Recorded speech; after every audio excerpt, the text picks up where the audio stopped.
Nina Hughes, thank you for coming onto the show. Welcome. Thank you. So your story is remarkable in the sense that you turned pro quite late. You got a world title at 40. Yep. Congratulations. Thanks. And you're still fighting today. So what I want to do, I want to go right back to the beginning. Yep. Before the boxing even started. Tell me about how you grew up and if anything, basically violent-wise, was part of your day-to-day anyway, which led you to it, yeah? Yep. Is that okay? Yep. Okay. So, yeah, I lived a very normal life. When I grew up, I started boxing really late. People always said, did you get bullied? Was it this? Was it that? Nothing to do with any of that. Just I lived a normal, average life, going through school, finished school, I think I was age 25 and me and my friend, we just wanted to go and keep fit. We found a gym training ourselves just boring, so we just wanted to do a class. So we did a boxercise class one day. Okay. And this, how old was you? 25. 25, okay. And we just really enjoyed that. Yeah. And then we decided to join a kickboxing gym purely for fitness. Okay. So used to go there twice a week, just do all the fitness classes, Yeah. obviously like punching the pads, kicking the pads. Really enjoyed that. And then I had a friend that was at an amateur boxing gym. He was like, come there with me. So I thought, I'll give it a go. Went there, just purely wanted to do the fitness side of it again, really enjoyed that. And then my coach at the time was like, let me train you to box. And I was thinking, nah, it's not for me. I'm not sure I can do this. And but I loved the training. And then I started sparring. I was sparring all the boys all the time. They was all beating me up. I don't think they're meant to do that. I was the only female in the gym at the time. And and then he was like, you're ready to box. I'm thinking, how am I ready to box? I'm getting beaten up weekly by all these boys. And then he took me out sparring some other females that had quite a bit of experience. And I did really well. And I thought, maybe I should give it a go once. Just try it once. So was it like a passion? Did you fall in love with it, or was it? I just loved the training. I don't know. It wasn't so much I fell in love with the sport. I just enjoyed the training. Because there's a massive difference between training and actually going full hog into the ring. Yeah. Even the sparring, like boxercise is obviously great for fitness and health and whatever, but to change it to spar with men, I guess, or women, whatever it is, that's a massive mindset change, right? Yeah, I loved the sparring. I enjoyed it, but I remember when they said you're ready to box, going to watch a local club show, and I'm thinking, I don't think I can get up in front of all them people. Imagine if I get beaten up. That was like, in my head, for some reason, I felt like women wouldn't do it unless they were really, really good. Right, okay. And I was still, and then I just thought, you know what, I'll try it once. How did you get over the fear of, what, did you have some sort of process? Or? I was so nervous before my first one. I remember I lost 2 kilos, like literally through nerves. Wow. Like okay. I was literally full on stressed. myself. And I had my first one. The nerves were unreal, but I won my first fight. Okay. And congratulations. I think that was when I fell in love with the sport. I won my first one, and I just wanted to keep going and going. So how old were you when you won your first fight? Is this amateur? Or is amateur, this, So how many? So I was probably like 26. 26. How many amateur fights did you have before you turned pro? So I ended up having 74. Wow. Wow. Okay. So I had I moved really quickly. So once I'd had my first one, it was just about I just wanted to keep getting in the ring. Yeah. And I won my first novice championship. Then I won my first national title. And then I think I'd only been boxing 18 months, and I got invited for selections for the first ever Great Britain female squad. Okay. They just announced that they were having it in the Olympics, in the 2012 Olympics for the first time, women's boxing. And I went for it was like a 6-month process of assessments. Yeah. And I was against a lot more experienced people. I wasn't sure I'd get picked, but I was doing really well in the sparring on them. And I thought, And 7 of us got picked for the first ever female GB team. Wow. So, that was an honour. Trained in Sheffield, ended up training full-time now.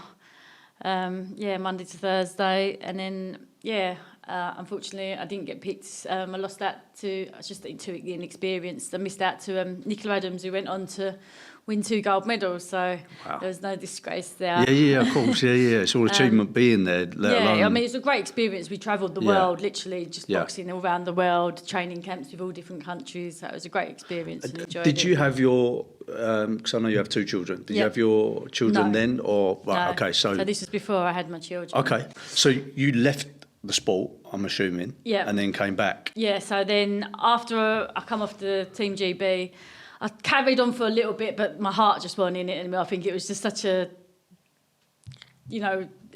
let down from going from that up there to I was just trying to train on club shows again. I just lost all interest, so I stopped boxing, and then I had my first child. Okay. And I put on so much weight because I love my food. Hence the diet's problem.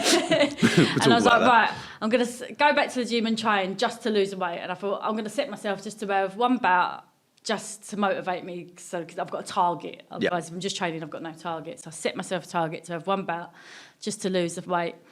And I come back after 3 years out. I had that, I won that. I just fell in love with it again. Okay. And but this time it was more for fun and like a hobby rather than the seriousness of like trying to make the Olympics. I was still doing well. I was still getting picked, and I was still boxing for England. Still won another national title. So I was still doing well, but there was no pressure. There was a lot of pressure when you was on Team GB to always perform, like otherwise you'd get kicked off. There was a lot of pressure, but I was just enjoying it. And it was after I had children that I just stopped getting nervous. Okay. Whereas up until then, I used to get so nervous, like really suffered badly with nerves. Yeah. And it was funny that, I just come back after having kids and I just stopped getting nervous. But I guess, people are going to be able to relate to that from having children. I guess that there's so many fears that come along with having children, from the start to the labour to taking care of a child. I guess it puts in perspective other things they're not really important. So you kind of hurt as much as that. I was trying to get around that, but exactly that. So, and then obviously, then raising the babies and then focusing on having hobbies is so important. And like you said, setting a goal. For me and a lot of people I know, unless we got goals, there's not really a lot of effort. Motivation is just so much more harder. Exactly. So, okay, so you had one baby and then had the fight? Or? So I had one and then I had the fight. And then I kept training, I was still competing, and then I fell pregnant. But I knew I still wanted to carry on boxing. Bit dangerous. So as soon as I had my second child, I was actually back in the gym 3 weeks later. Wow. I was back in the ring 3 months later, and then I was back in the national championships, which I got to the finals literally five months later. Wow. Really struggled making the weight, so it was so soon afterwards, and again I put on lots of weight. Right. But I just enjoyed it, and then after my second, I was carrying on, still enjoying it, and I was like, right. As I was getting older and older, I was thinking I wanted to do one more national championships, and then I was going to retire. That was my aim. And then lockdown happened, and obviously at the beginning no one knew how long it was. So I was still training at home, thinking like it would be back open. And then it was during lockdown that women's professional boxing, they started televising it more. Yeah. And I was watching these girls on the telly, and I was thinking, I could still beat them. Yeah, started riling you up at home. I sparred a couple of them or beat a couple of them in the amateurs, and I was thinking they were doing really well on TV, and I was thinking, you know what, it never interested me in turning professional before because of all the ticket selling and the business side of things, but I just thought to myself, if I don't give it a go, I'm probably going to regret it for the rest of my life. Yeah. If I give it a go and I don't get anywhere, at least I've tried. Yeah. So then there'll be no regrets because I've tried, but I failed, but I've tried. So, amateur gyms are still shut, professional gyms are open. Okay. I walked into a professional gym and started training, and but it was still really difficult because of my age. Everyone just laughed at me. No one wanted to sign me. And sorry, just so we don't go too far in front, because we're going to have to come back. How old was you at this time? So I think I walked into an amateur gym at 38. 38. Yeah. So now you've got 2 kids at home. 2 kids. You're working. Yeah, working. You're amateur. You've had 74 fights. And now you're going to go pro. Yeah. And this was because of lockdown. It was because of lockdown. so how different from, let's say, all right, because I don't want to sell the illusions, because we spoke about this a little bit earlier, or you mentioned it. People are under the illusion that when you turn pro, or you win a world title, it's a multi-million-pound thing. You're set for the rest of your life. That would be the average assumption, right? Yeah. That I think we could both agree that. But the reality is different. So talk us through the reality of, Yeah, the reality is, if you're signed with a big promoter, you get paid, but all the other professional boxers on the small hall shows, you have to sell tickets, especially when you first started. You have to sell tickets to pay for your opponent to gain experience. You're fighting lower level opposition to gain your experience. So what they call like journeymen. Yeah. So they're the ones getting paid, and you have to sell enough tickets to pay them. So a lot of people, people can come out at a loss because they haven't sold enough tickets to pay, to fund their opponents, and the money's just not there unless you're a massive ticket seller. Right. And I thought people just think, oh, you're earning loads of money, but of you're course. not. It depends how good you are at selling tickets. So you've almost got to be an entrepreneur, really, as well as or a social media expert, I guess. Exactly. Like, you've got some talented people that don't make it because they can't sell tickets. Right. And then you got not so talented ones, but if they're massive ticket sellers, they're going to go further. And that's the business side of the sport, and that's why it never interested me before, because I just thought I can't be bothered to have to sell tickets. Yeah, because ultimately your gift is being able to box, right? Yeah. And at that level, so to try and do, ticket sales as well as social media posts, as well as all the things that go with that. Yeah. And concentrate on being fit, making weight, dieting, blah, blah, raising your fat. But I think professional boxing, it's more about how popular you are and how the business, you've got to build yourself as a brand, something that I didn't bother doing because I just wanted to concentrate on my boxing. Yeah. And obviously, beside that, I'm so busy with work and my kids and everything else. And that's why it's hard. But yeah, unless you've got that big promotion behind you. Yeah, and a big promotion, we're talking something like Matchroom or Queensbury, all the big promoters. If you're lucky enough to get signed by one of them from the start, then obviously they still expect you to sell tickets, but you haven't got the pressure of selling them to pay for your opponent. No.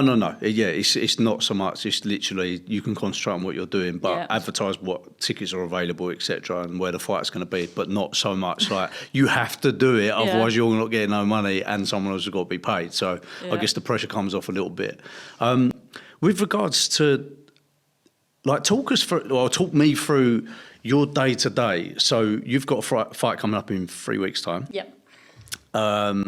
What is your day to day like at the minute, excluding this? Because obviously you've made the effort to come. So day to day. So I work 3 days: Monday, Tuesday, Wednesday. So on then 3 days, Monday I get up, take the kids to school, come home, log on, work. On my lunch break, I quickly go and train, come back, carry on working.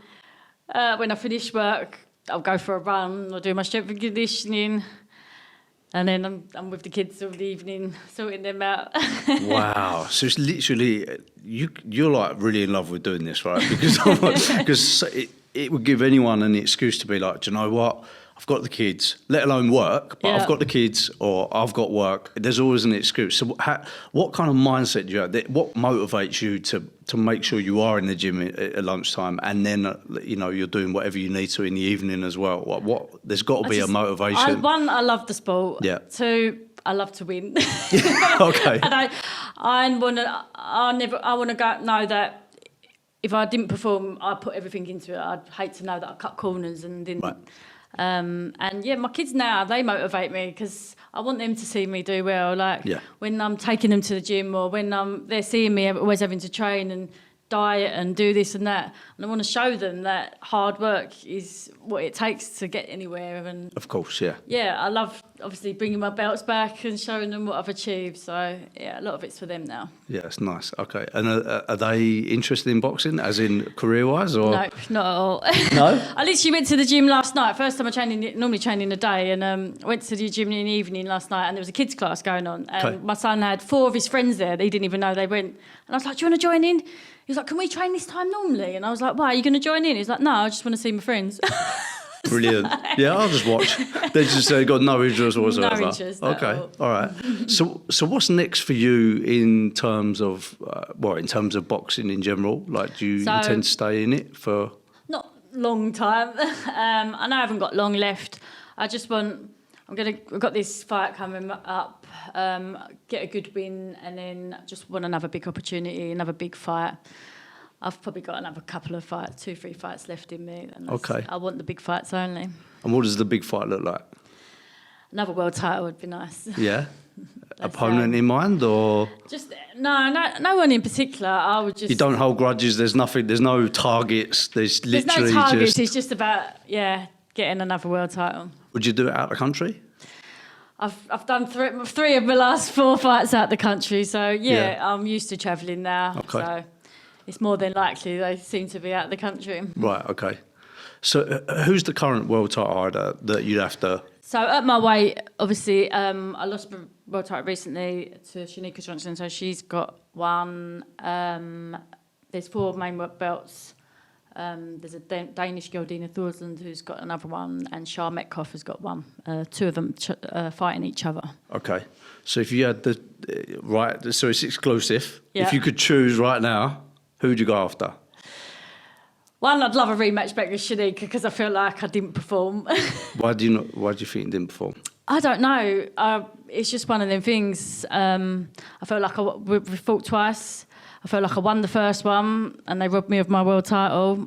Okay. I had to go all the way back to Australia for the rematch, and everything we trained for I just didn't do. I just didn't perform on the night. Okay. And the better woman won on the night. And yeah, obviously you beat yourself up about how you performed.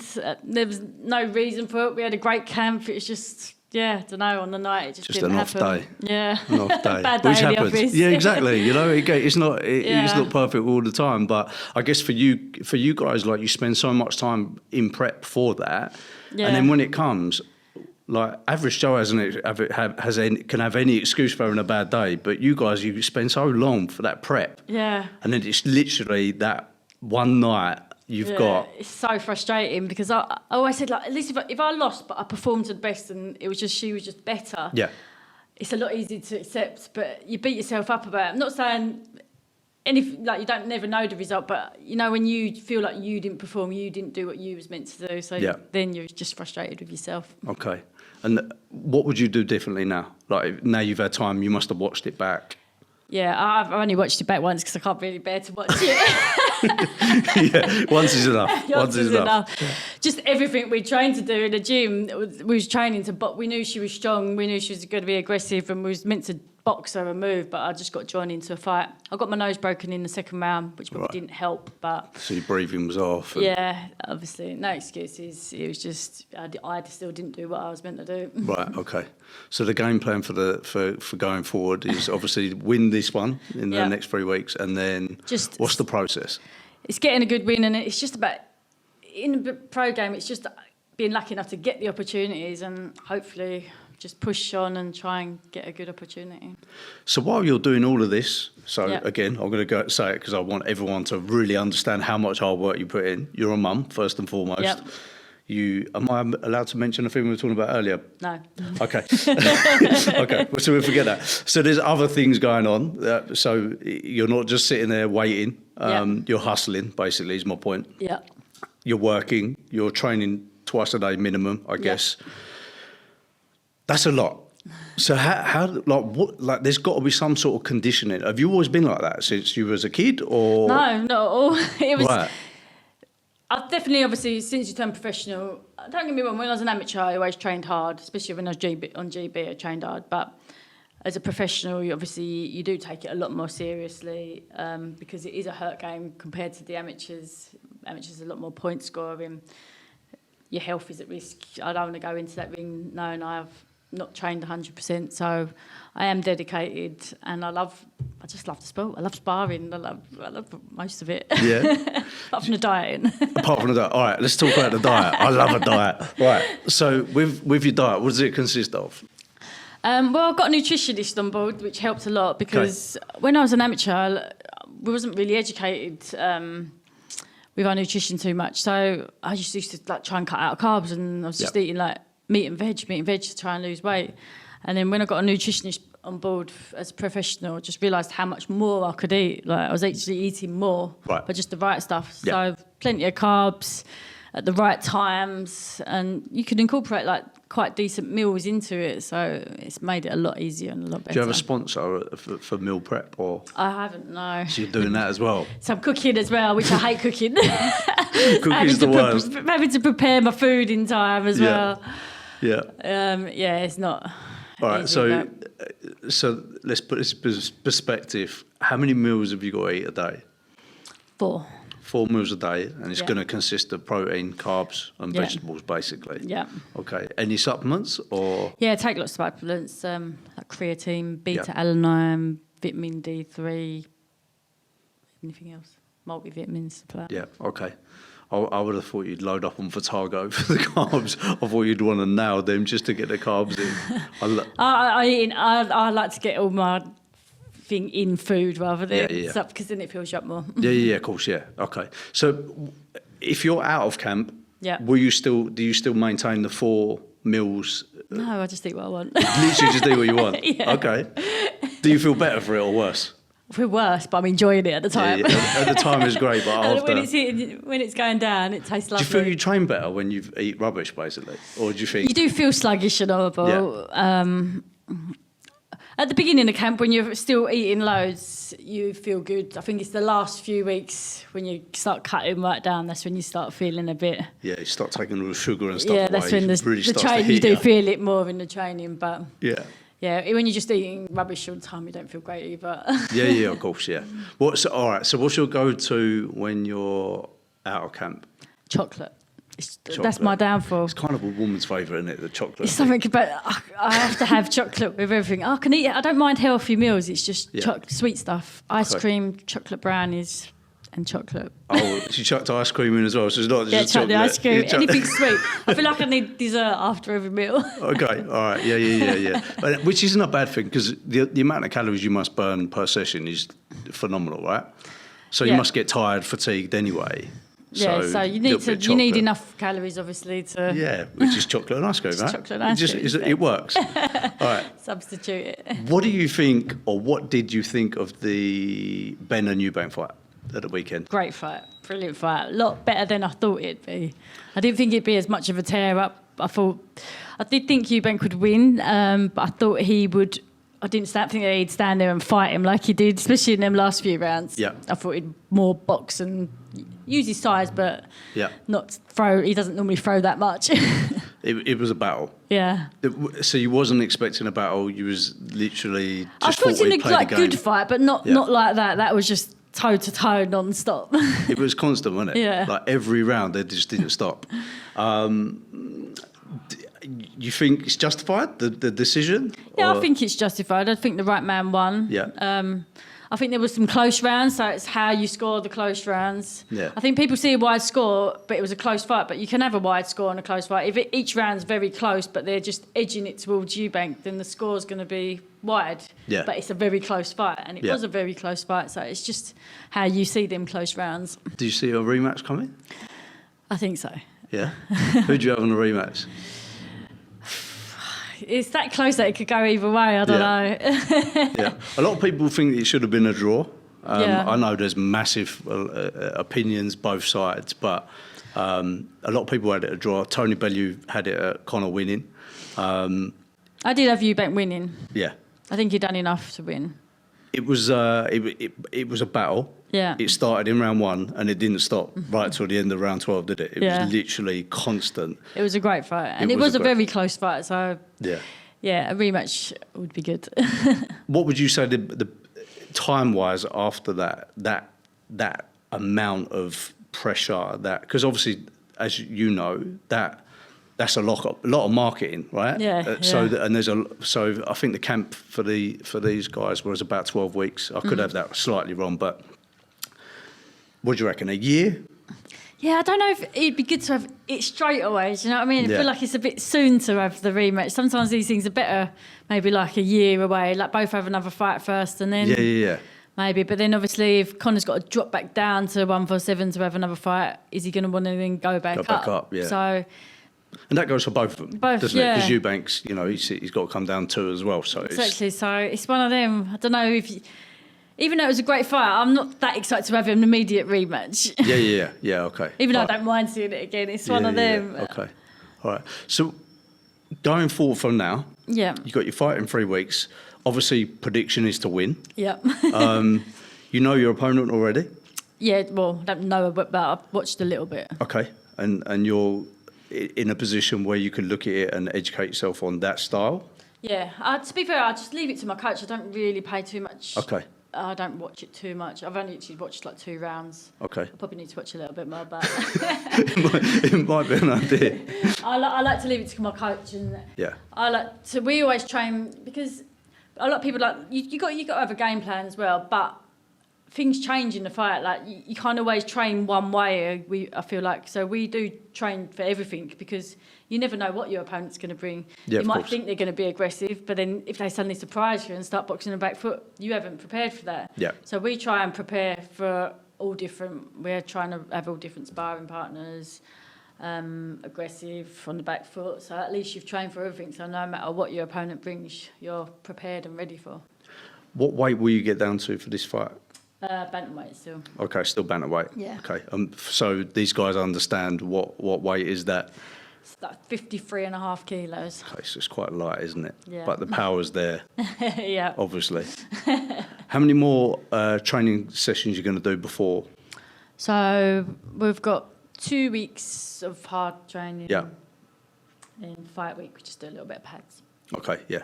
So you can Stay just sharp. basically rest and recover. Do you Yeah. use ice baths? Do you... Yeah, I've bought one for my garden, but now the weather's nice. Like, Melts it. It's not really cold. Yeah. Just go in, it's just all Whereas melted. in the winter, it was freezing. Yeah. I haven't put ice in it yet, but you know, like in the morning, I get in first thing in the morning sometimes. But I got in it this morning. It was just like being in a cold swimming pool. Oh, was it? It was So basically when you first get in, it's a bit cold, but then it was quite refreshing. Yeah, I bet. Whereas in the winter, like 3 minutes and I'm out.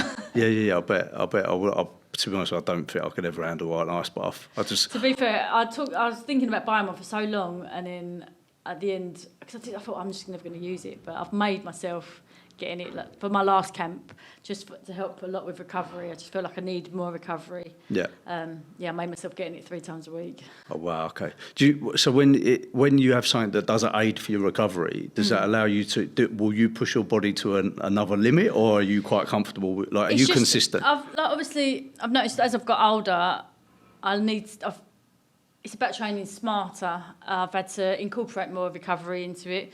I train just as hard and I'm just as fit, but I have to have more rest days and more recovery. And yes, it's knowing how to read your body when your body's had enough, and to give yourself a rest rather than beasting through it, because it's just pointless. Yeah, you go on burnout mode. Yeah. Yeah, got you. So it's learning that as you get. Okay. All right. Well, Nina, thank you so much for coming on, and I wish you the best of luck. Thank you. In 3 weeks' time. Are Thanks we a allowed lot. to say the opponent's name, or? I can't remember her name myself. Okay, well, at least you watched the video. But anyway, Yeah. tell me about your pro career. So, as I think when I had my first pro fight, I was 39. Finally found a manager that would sign me. I didn't have a promoter, but yeah, we knew we had to. The aim was we haven't got time to rack up lots of experience. Luckily, I'd had 74 amateur fights, so the aim was just to go in, push fast, move fast, and see what we can get. So my first pro fight was a 6-rounder, did that. Second fight was an 8-rounder. Third fight, I boxed for the Commonwealth and WBO International. Okay. In my first 10-rounder title fights. I won that. And then my fourth fight, I defended the Commonwealth title. And then, I was lucky enough that I was offered the opportunity to fight in Dubai for the world title in just my 5th fight. And How did that come about? Who approached you? What happened? Do you know what, mate? It was quite funny because I see Jamie Mitchell, she was the champion at the time, and she was commenting on Twitter just moaning about... she was moaning about promoters and not having a fight and that. And I hate social media. I'm not one to like give it or anything like that on it. And my coach was like, just comment back. And I was like, So just respectfully, I just commented and I was like, I'd fight you. Give me the opportunity. How'd she say that? And she just lost the plot. Yeah. She started going on about how she was going to break my neck, snap this, do that to me. And the fight was made. Okay. I literally got a phone call and got offered the opportunity. She needed an opponent. Right. And because she'd suddenly bitten and they offered me the fight. So who approached you for Matchroom. She was signed with Matchroom at the time. She'd just beaten Shannon Courtney. Yeah. I went out to Dubai. Before we get to Dubai, because I want everyone to understand how this works. Does Eddie pick the phone up and he's like, all right, Nina, listen. No, it'll go through you. So someone from Matchroom contacted my manager. Yeah. My manager was like, you've got the fight. First time you say anything, you get the fight. So that, obviously going forward, that, social media is clearly the way forward for you. Don't get me wrong, like lots of people always, but I was just lucky enough, right time, right place. Yeah. And she needed an opponent. And we was offered the world title fight in Dubai. So, it was brilliant. It was only literally my fifth fight. I'd only been it was 11 and a half months as a professional from my first fight. Wow. Did the nerves creep back in at that point? Do you know what? Right, all of it, I'm thinking I'm gonna get, because I watched her and she stopped the couple. I think her last fight before me, like she knocked the girl out and she looked really good. Right. And I was thinking, I'm gonna get really nervous for this fight. Yeah. And when we got out there, it was doing my head in. I wasn't getting nervous. I know. I'm thinking, why am I not getting nervous? I felt so relaxed. I think we had such a good camp. I felt so confident as well. Even in the changing rooms, dressing rooms, as I was getting ready, people were like, you do know you're about to fight for a world title. And I was like, and it was a brilliant experience. It was in the Hilton Hotel, on the roof terrace, outdoors, overlooking the Palm Jumeirah. Oh, wow. It was beautiful, Stunning. Beautiful scenery. And against all the odds. The worst thing was I was looking at social media I was 40 years old, but I only had 4 professional fights. Everyone was just looking at me, no one gave me a chance. I looked at some polls and 97% of people had me losing. Did you not fancy putting a bet on? I should have done. I should have put a bet on myself. Only 3% of people gave me a chance of winning. But to be fair, luckily I didn't look at that any bother. It just gave me more fuel. It just made me more fuel in my fight, to prove everyone wrong. And I just thought, I'm going to show all these people, they haven't got a clue. Yeah. Because no one knew about a lot of people, I think they don't, only people that knew me, that knew my amateur background, knew what I could do, obviously had confidence in me. All these people, they just see him 4 fights, 40 years old, she shouldn't even be in the ring with her. Yeah. And so, But they don't understand the work level that you're putting in. They don't understand, Exactly. They just think 40 years old. Yeah. I think that is it. It's just the age thing. I don't think it was the age and I think the professional experience, because I'd only had 4 professional fights. So they don't know my background. They're just looking at it thinking, why has she even been given the opportunity? Yeah. And obviously, if I hadn't have had all that amateur experience and what I'd achieved as an amateur, I wouldn't have been sanctioned or allowed to. But I was obviously, the WBA sanctioned it, and because of my amateur experience and because of what I'd achieved. What did camp look like in a world title? Is it any different from a world title fight to even a professional fight? It was actually quite a short camp, because from my 4th fight title defence, but it had already been talked about before I had that. They said to me, if you win this, you'll get the world title shot. So we had that in the background. So when I won my 4th fight, luckily it only went 2 rounds, so I wasn't burnt out or had a hard fight to recover from or got any cuts. Yeah, it went 2 rounds, and we literally had 6 weeks from that fight till the next one, so it was short. But obviously, because we'd really trained for that one, and lucky it finished in the 2nd round. Did you take some time off? 2 days, because I couldn't, because I thought I've got 6 weeks for a world title shot, so I literally had 2 days off. And did you train in the UK for that, or did you? Yeah, trained in the UK, because I've got kids, so I haven't got that luxury of being able to go abroad. 6 weeks of hard training. We did obviously raise the game, pushed it to a new level. I've always trained hard anyway, but definitely pushed it to another new level. And we had great sparring, all people that we thought brought attributes of Jamie Mitchell. And we went out there and we got destroyed her. And then got the world title.